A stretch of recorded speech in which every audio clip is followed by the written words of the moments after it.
What's up, guys?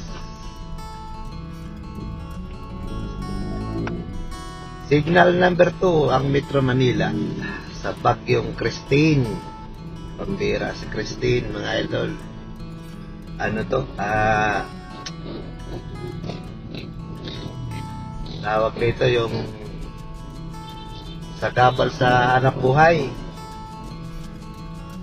Kanina may pumasok sa akin, dun sa save niya, North Tower. Nung nandun na ako, pambira. Nag-chat sa akin yung pasahero, sabi na sa lobby daw ako. Sa lobby daw ako pupunta. Nandun na ako sa lobby, North Tower. Tapos nag-chat sa akin,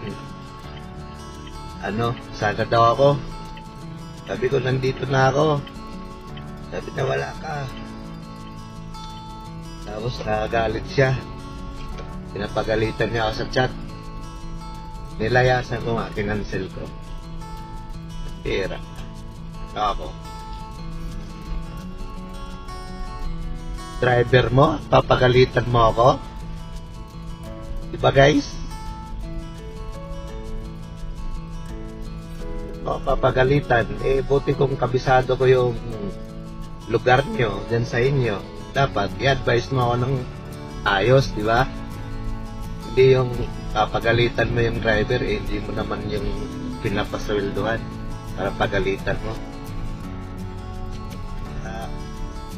Yung mga ibang pasayeros kasi, akala mo naman, yung pagmamayari ka na.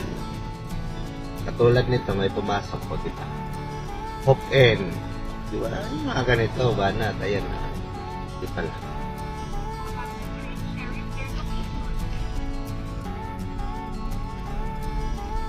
Papagalitan ka,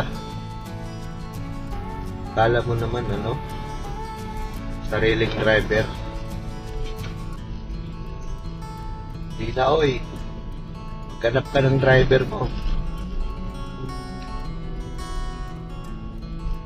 Maghanap din ako ng pasaheros na nakakaintindi sa trabaho namin, mga driver. Diba, guys? Ganun lang kasimple. Pag ayaw mo, ayaw ko rin. So, ingat tayo, mga idol, dahil sa signal number 3 tayo sa Metro Manila. Number 3 ba o 2? Basta parehas lang yun. Ingat tayo, mga idol. Ingat. Peace.